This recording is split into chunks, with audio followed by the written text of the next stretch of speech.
Merci d'être sur la télévision Labari pour suivre le journal de ce jour, lundi 2 décembre 2019. Mesdames, Messieurs, bonsoir et bienvenue à tous.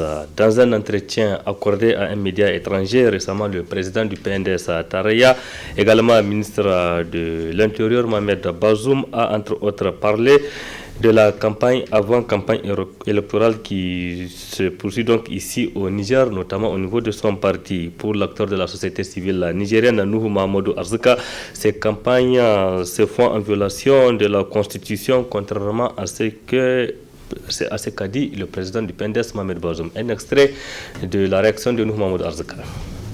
En lui posant la question sur cette affaire de campagne avant la campagne, la première chose qu'il dit, il dit que c'est la Constitution de notre pays qui a fixé la campagne au Niger à 21 jours. Ce qui est faux. C'est faux. Ce n'est pas la Constitution qu'il a dit. La Constitution a expliqué au niveau de l'article 47 et l'article 48 les modalités électorales. L'article 47 parle des conditions d'éligibilité.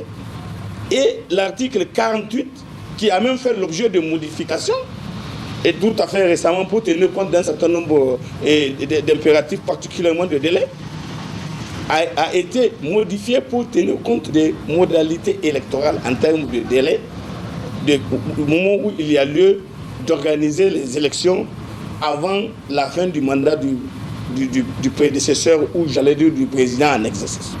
Mais la Constitution n'a pas elle-même annoncé ou traité de la campagne électorale. Et je crois que la confusion qu'il fait, c'est parce que justement dans la Constitution, on a dit en cas de ballotage, au cas où la première condition du premier tour qui doit permettre, lorsqu'on aura quelqu'un qui aura satisfait à la condition d'avoir la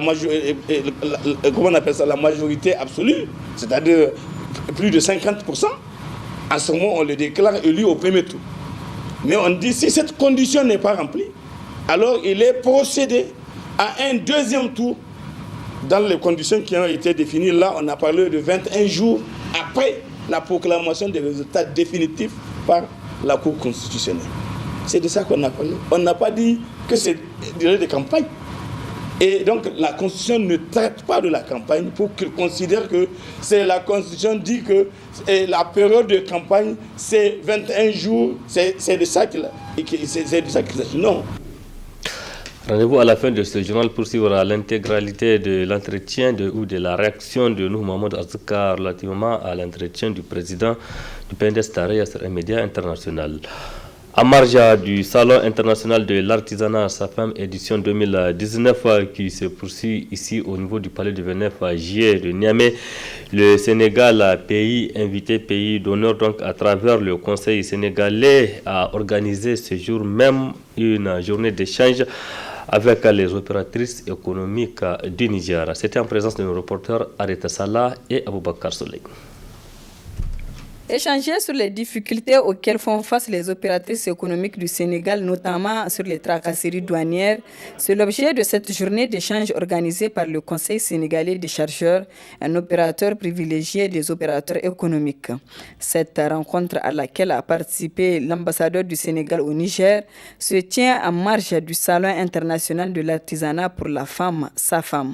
Nous avons profité de cette journée pour parler un peu de l'autonomisation des femmes, qui est un rôle important dans le cadre pour atteindre des objectifs de croissance économique que les pays africains émergents aujourd'hui. Les femmes dominent l'activité économique en Afrique, les femmes sont pourvoyeuses d'emplois, les femmes sont au cœur du dispositif économique. Donc, excellence d'une manière générale, c'est ce que nous avons fait. Et là, tout à l'heure, nous avons commencé à donner la parole donc à nos opérateurs économiques ici présents pour leur permettre d'échanger et de voir quelles sont les difficultés qu'elles rencontrent, des difficultés liées à des tracasseries douanières au niveau des frontières. Grosso modo, donc, les différentes préoccupations déclinées tournent autour donc, des difficultés rencontrées par les opérateurs économiques au niveau des frontières par rapport aux taxes douanières, mais également par rapport à des pratiques anormales du fait des forces de défense et de sécurité des pays traversés sur l'espace communautaire. Là-dessus, donc, j'ai dit que bon, déjà donc, les ministres intéressés donc, du Niger et du Sénégal avaient pris les dispositions, mais le problème reste entier. Le ministre nigérien du tourisme présent à ces échanges a rassuré ses opératrices économiques que des efforts seront faits pour faciliter le déplacement des personnes et de leurs biens, conditions sine qua non de la zone de libre-échange continentale ZLECAf. La question soulevée est une question récurrente. Je suis témoin que ce n'est pas seulement les artisans en provenance du Sénégal qui parlent de ces tracasseries. C'est généralement tous les entrepreneurs, tous les transporteurs qui effectuent des déplacements entre nos pays qui se plaignent effectivement de ces tracasseries. Nous, en tant que représentants du pouvoir public, nous nous ferons fort de faire en sorte que nous soyons vos porte-parole au niveau du différent gouvernement pour essayer vraiment de créer les conditions d'une meilleure appréciation du dispositif communautaire qui doit normalement se traduire par la facilité du déplacement des personnes et de leurs biens. Ces genres de rencontres contribueront à l'application des textes qui bannissent toutes ces difficultés dans la zone UEMOA. Restons toujours au stand du salon du SAFEM édition 2019 au niveau du palais du 29 juillet où un outil ou plutôt un objet a attiré l'attention de nos reporters Nafisa Zakou et Aboubakar Souley. C'est un objet fabriqué notamment au niveau de la région de Difa et utilisé par les femmes de cette localité pour leur encens. Reportage signé Nafisa Zakou et Aboubakar Souley. Appelé Gabas ou Garan en langue kanouri, cet outil traditionnel est utilisé par la femme beriberi pour parfumer leurs habits et outras. Pour cette 11e édition du Salon international de l'artisanat du Niger, sa femme, elles sont nombreuses les femmes venues de la région de Difa pour faire la promotion de cet outil, méconnu par la femme nigérienne malgré son importance. Ça a travers à tout fafi. Shi ne kuma rayuwarmu na abin nan bare-bare za mu sa tufafinmu da diraruwanmu mu sa wannan kin sai mu dauki garwashi mu sa turaren wuta a sa shi a kasa sai turaren ya dauki diraruwa da zannuwan namu haka muke yi shine amfanin shi. Wannan kin ban mu da shi bayya yuwa ma tunda zannuwa mu bayya abin nan turare bayya dauka dira da kika sa wannan icen nan in kika sa turaren wuta zai ko sati ma zai yi turaren mai kyau ne a jikin dirakin kuma zannuwa ma haka nan ne. Le Garan se vend en gros et en détail à des prix abordables. Yawancin mata ne suke amma maza ma suna yin shi. Farin 3,000, 2,500 duka ana sayanta. Wanda ya ce a kan sari yake so sai mu bada shi 2,000 yayi. Alors, chères dames, faites-y un tour au SAFAM 2019 pour vous en procurer, car ce outil renforce la beauté féminine. Autre aspect de cette édition, Alliance des travailleurs du Niger ATN, c'est la nouvelle structure créée ce jour même dimanche 2 décembre 2019 par 3 centrales syndicales dans le but de renforcer leur efficacité, donc l'efficacité de leur action pour mener à bien leur mission de défendre les intérêts des travailleurs. Les explications avec un des signataires dans ce reportage. 3 centrales syndicales, à savoir la Confédération Générale du Travail, CGT Niger, l'Union Démocratique des Travailleurs du Niger, UDTN, et l'Union Générale des Travailleurs du Niger, UGTN, arrivés successivement 6e, 7e et 8e à la récente élection professionnelle au Niger, décident d'unir leurs forces pour défendre les intérêts des travailleurs du Niger à travers la création d'un cadre. L'Alliance des travailleurs du Niger, ATN, qui a vu le jour le 2 décembre 2019. Quand vous prenez, depuis 2017, tous les travailleurs n'ont pas eu des avancées, malgré que les commissions chargées d'avancement au choix ont tenu leurs travaux. Les résultats ont été mis de côté Et jusqu'à preuve de contraire, les travailleurs n'ont pas vu un seul iota augmenter de leur salaire. Et vous allez constater, en fonction des secteurs d'activité, la grille salariale est disparate. Or, il faudrait que les travailleurs puissent lutter pour que, à salaire égal, diplôme égal, que l'ensemble des travailleurs, le corps de métier des travailleurs de l'État puisse avoir la même grille salariale. Cette grille ne viendra pas d'elle-même. Il vous souviendra que le prix d'hydrocarbures à la pompe devrait être réduit à la baisse depuis le 1er janvier 2016. De 2016 à aujourd'hui, ces prix d'hydrocarbures à la pompe n'ont pas diminué et nous nous sommes dit qu'il faudrait mouiller les maillots pour que ces prix puissent être diminués. Au-delà de ces prix, depuis un certain temps, les incidences financières liées aux avancements et reclassements n'ont pas été payées.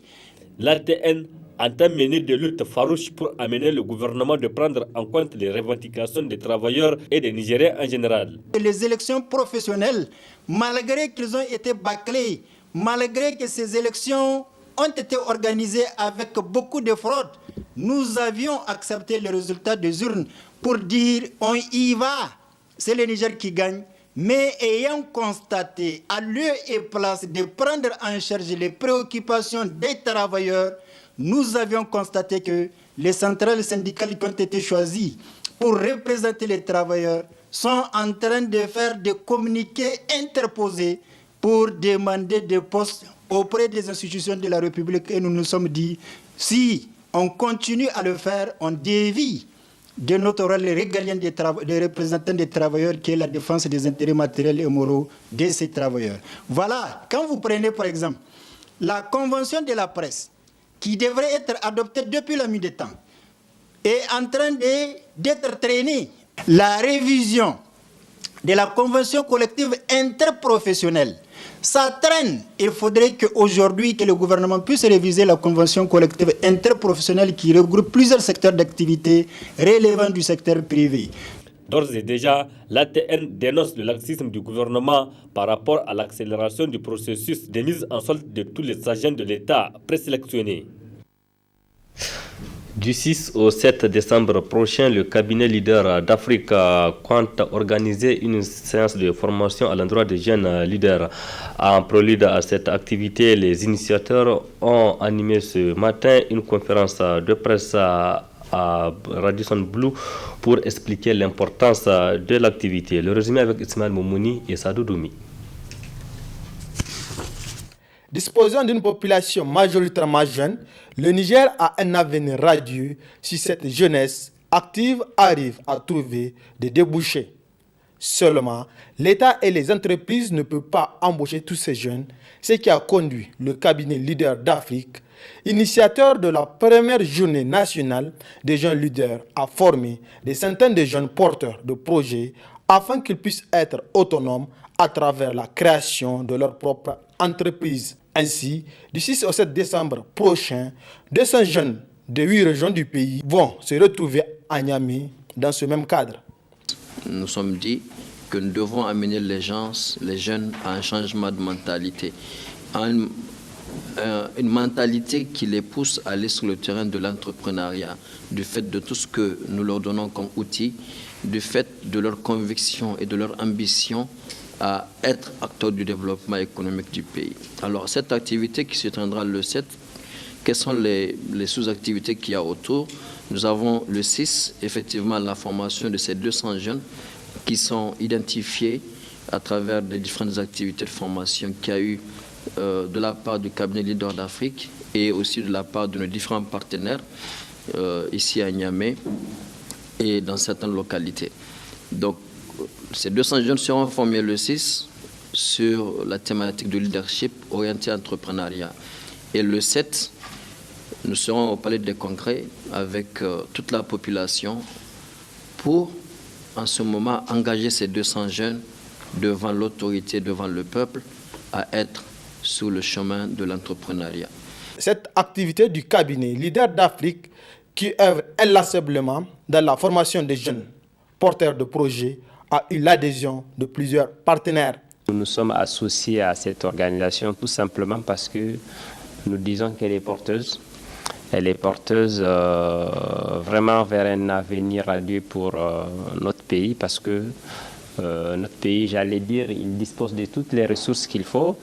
Mais tout ce que nous devrons travailler, c'est de travailler les personnes pour que vraiment nous puissions être impactants du point de vue du développement économique de notre pays. Cette initiative qui va regrouper 200 jeunes qui vont venir de toutes les contrées de notre pays, nous, en tant que jeunes, nous ne pouvons que dire merci. Merci et nous serons disponibles en tout cas pour accompagner cette initiative. Nous avons fait chemin avec Leader d'Afrique et nous sommes heureux d'être ce matin également avec Leader d'Afrique qui organise depuis bientôt une semaine donc, la journée nationale du leader africain. Je pense que c'est une opportunité pour les jeunes de saisir, de faire de cette journée une journée donc, qui va profiter à tous. Rappelons que ces 200 jeunes qui vont participer à cette activité ont reçu auparavant une formation de la part du cabinet qui va primer les 10 meilleurs talents lors du dîner qui se déroulera le 7 décembre prochain. Direction Zander à présent pour parler du sport. La Ligue régionale des Zander a désormais un nouveau président. Il s'agit de Sani Mahama Nani qui a été élu à l'issue d'une assemblée générale élective de cette Ligue.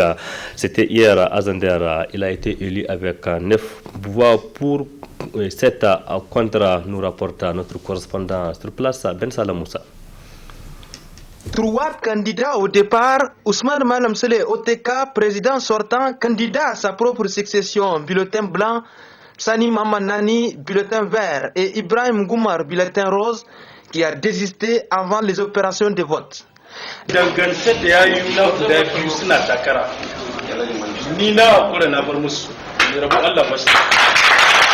Deux candidats en finale, Nani et OTK. Ibrahim Nelado rappelle ici d'abord les règlements de vote à l'assistance. Quand vous prenez l'enveloppe et que vous ne mettez rien dans l'enveloppe, c'est un bulletin nul. Ou bien quand vous mettez une enveloppe, quand vous mettez 2 bulletins blancs et verts, là aussi c'est nul. On met un bulletin par enveloppe. Si on met rien, c'est nul. Si on met 2 bulletins aussi, c'est nul. Ce sont au total 16 voix en jeu. Les présidents des clubs, minutes de leur mandat, sont appelés un à un par le président de la commission élection près de la FENIFOOT pour accomplir leurs devoirs.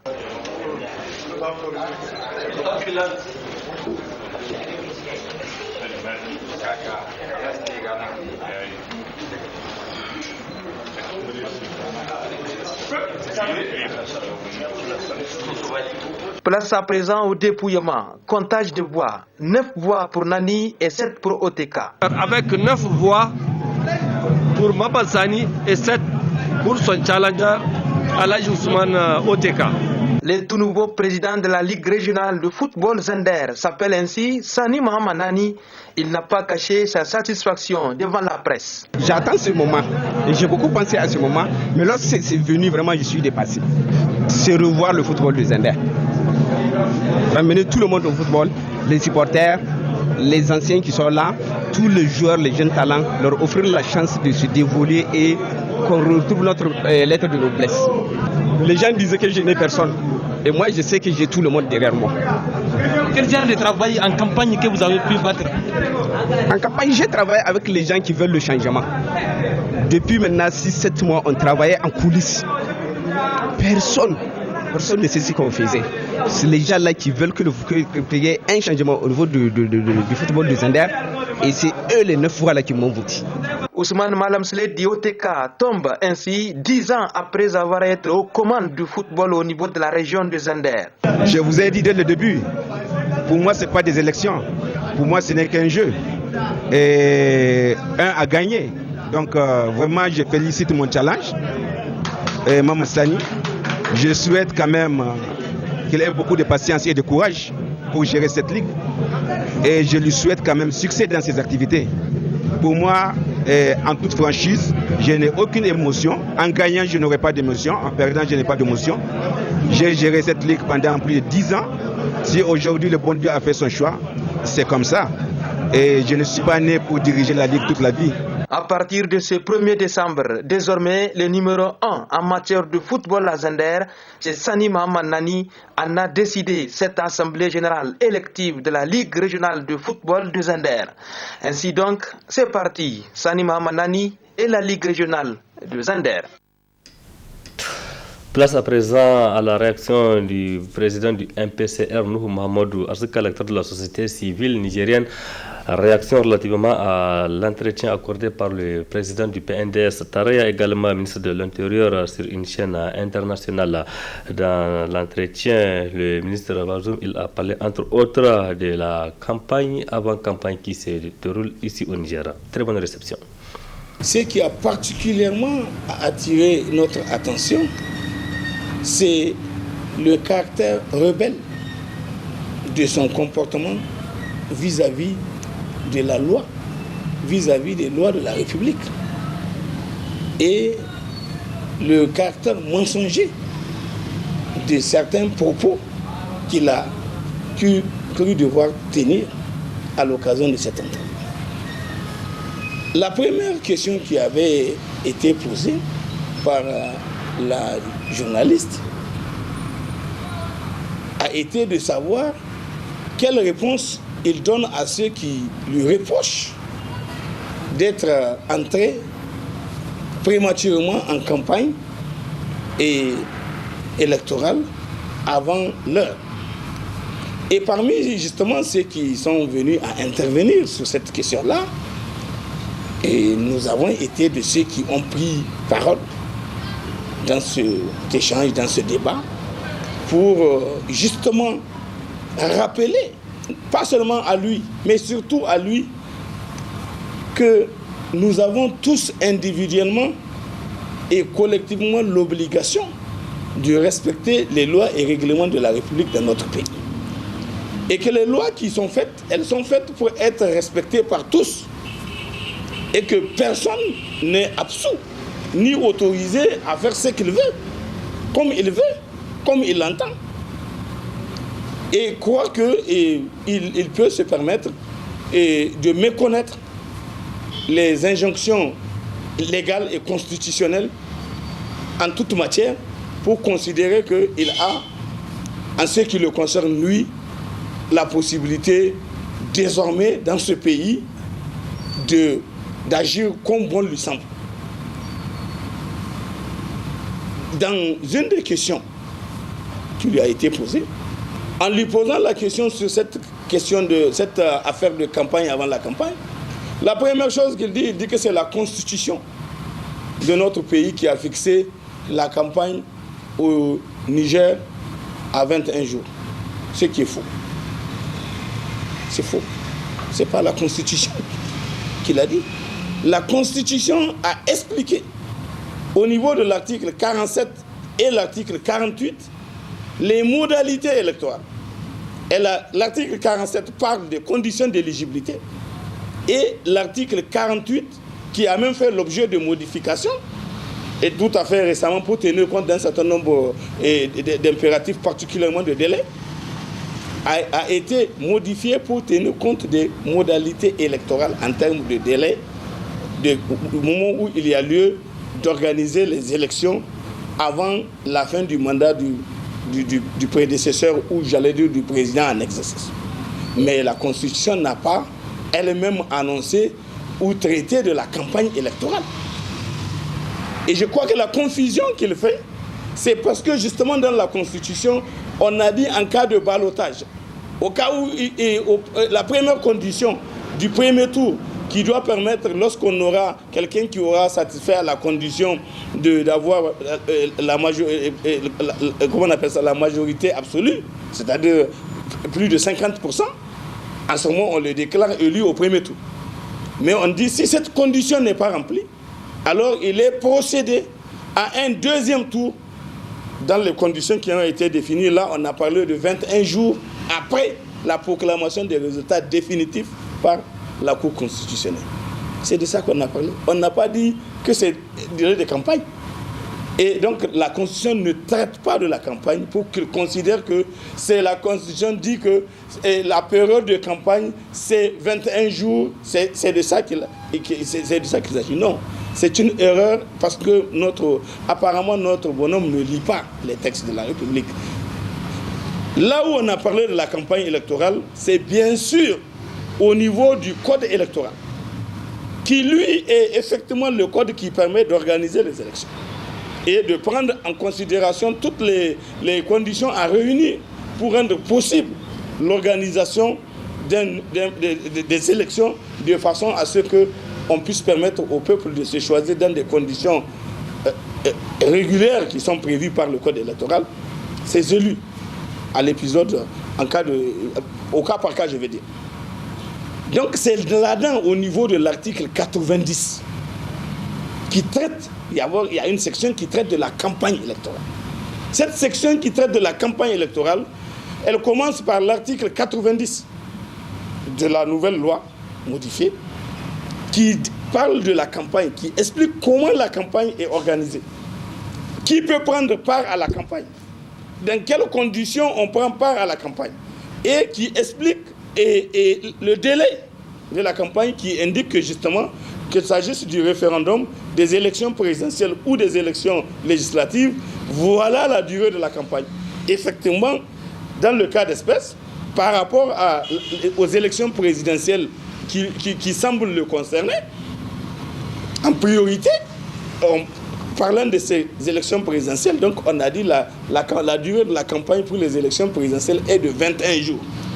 Donc ces 21 jours-là, il y a un décret qui doit être pris pour définir la période de cette campagne-là et qui explique à quel moment elle doit être faite sur la base du chronogramme que la CENI va être amenée, elle, à proposer. Parce que l'article 6 de notre Constitution a indiqué que c'est la Commission électorale nationale indépendante, c'est elle qui est chargée d'organiser les élections dans le pays et organiser les référendums pour permettre au peuple non seulement de choisir ses élus qui doivent incarner sa souveraineté et l'exercer, et aussi en cas de référendum pour le vote direct, le choix du peuple directement, qui s'exprime à travers le référendum. Aussi, la CENI est appelée à organiser le référendum. Donc, voilà ce qui a été dit. L'article 91 de la même loi, de façon très précise, et je vais vous le dire, parce que c'est important de le savoir. Cet article 91-là, il dit, avant l'ouverture de la campagne électorale, tout acte de propagande électorale déguisé, toute manifestation ou déclaration publique de soutien à un candidat ou à un parti politique ou coalition de partis politiques fait directement ou indirectement par toute personne, association ou groupement de personnes, quelle qu'en soit la nature ou le caractère, sont interdits avant l'ouverture de la campagne. Nous donc, tant qu'on n'a pas ouvert la campagne, aucune personne, ni aucune association ou coalition ou groupe n'a le droit de rentrer en campagne électorale. Maintenant, quelle est la parade que les uns et les autres cherchent à trouver? C'est de dire que, évidemment, il n'y a pas de décret qui parle de la campagne, pour le moment, parce qu'on n'a même pas fait la convocation du collège électoral. Les élections sont réputées être prévues pour 2021, fin 2020, début 2021. Et donc, par conséquent, on n'y est pas encore en période de campagne, parce que la période de campagne doit être dictée et décrétée. Or, qu'est-ce qui se passe? C'est que pour la première fois de l'histoire de notre pays, les uns et les autres ont choisi de se faire investir comme candidat à une élection qui est prévue dans 2 ans. Pour qu'ils puissent déjà formater la tête des uns et des autres, comme quoi c'est eux les candidats, comme il l'a dit lui-même dans son intervention. Il est le président du parti et en même temps, il est le candidat déjà déclaré du parti qui a même fait un discours d'investiture, comme il l'a rappelé, pour dégager les orientations des actions qu'il entend assumer, les promesses qu'il entend faire et des activités qu'il est censé continuer au cas où il viendrait à être élu par rapport à la suite des activités des 2 mandats exercés par son prédécesseur, c'est-à-dire le président actuel. Mais c'est extraordinaire que je suis convaincu, ce n'est pas qu'ils considèrent que c'est comme ça, mais ils veulent forcer les Nigériens parce qu'aujourd'hui c'est ce qui les arrange. C'est de considérer que, comme il le dit, que la période de campagne c'est une période qui sera définie à un moment donné, mais tout ce qui va se faire maintenant là, on ne doit pas le considérer comme étant une campagne et qu'on ne doit pas considérer ça comme étant entré déjà en campagne. Or, là où il y a la mauvaise foi, j'allais dire la malhonnêteté intellectuelle de tous ceux qui parlent contrairement à ce qui est dit dans la Constitution et dans ce code électoral, c'est que le code électoral est très précis. Il a dit clairement que c'est avant l'ouverture de la campagne électorale. Or, aujourd'hui, on a déjà des candidats qui ont déjà annoncé qu'ils sont candidats pour une élection 2021.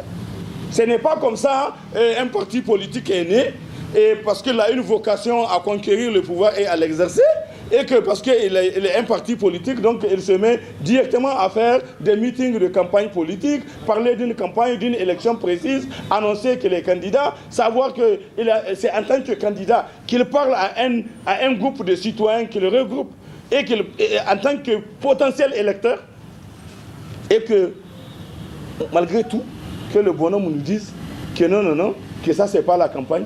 Et pire, ce qui est choquant, c'est qu'il est allé jusqu'à dire que non seulement il n'écoute pas les gens qui parlent pour le rappeler à l'ordre, il n'entend pas le respecter, il va continuer à violer les lois de la République, il va continuer à agir comme bon lui semble, et que nous qui en parlons, en fait, on ne parle que dans le vide, on parle dans le vent, et qu'on parle pour nous-mêmes.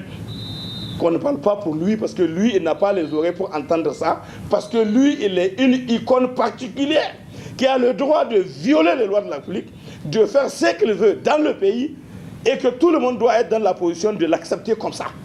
Alors qu'on a un président de la République qui a été investi d'une mission de respecter et de faire respecter la Constitution et les lois de la République, et que cette Constitution-là, à son article 39, elle a fait obligation à tous les citoyens que nous sommes de respecter et de respecter la Constitution et l'ordre juridique de la République en toutes circonstances.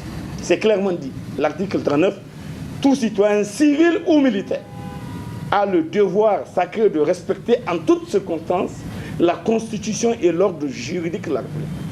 Donc si nous sommes mis dans cette matrice qui nous encadre, qui définit notre espace civique et qui détermine les obligations à chacun, en tant que citoyen, quelqu'un ne va pas nous dire aujourd'hui que lui, il n'entend pas respecter la loi, il va agir comme bon lui semble, et qu'il veuille bien prétendre dire que il espère être le président de la République du Niger. Et dans ces conditions-là, nous savons depuis le 22 décembre 1990, date à laquelle il y a eu l'Assemblée générale de la création du PNDS Taraya dans les locaux de comment on appelle ça, du lycée Al-Heri, de Karidjo, Mahamadou. À la date d'aujourd'hui, rien ne nous a échappé à cette date-là, pour ce qu'ils font. Même si on n'est pas militant de leur parti, nous sommes des acteurs de la société civile, vigilants, observateurs avertis de la scène politique, observateurs avertis de la scène économique, observateurs avertis de la scène sociale dans ce pays-là. On n'est pas acteur de la société civile par hasard. On n'est pas acteur de la société civile tiré par les cheveux, comme certains qui décident de le décréter comme tel parce qu'ils considèrent qu'on peut devenir acteur de la société civile comme ça. Non. Nous ne sommes pas ces genres d'acteurs de la société civile. Nous sommes des acteurs de la société civile actifs et conscients et qui avons pris part à tout ce qui a été les changements dans ce pays-là depuis 1987 à aujourd'hui. Donc ce n'est pas quelqu'un qui parle en l'air. Et le bonhomme, quand il vient nous narguer, pour dire que lui, malgré tout ce qui est en train d'être dit, en lui rappelant l'obligation de respecter la loi, en lui rappelant les dispositions de la Constitution et des lois de la République, notamment le code électoral, qu'eux-mêmes ont élaboré, Parce que les modifications là, c'est certaines des modifications, c'est eux qui l'ont fait. On peut considérer aujourd'hui qu'ils sont encore le gouvernement à l'initiative de loi. Tant que la loi n'a pas été initiée pour changer et modifier ça, pour que désormais on ait par exemple une charte des partis politiques ou une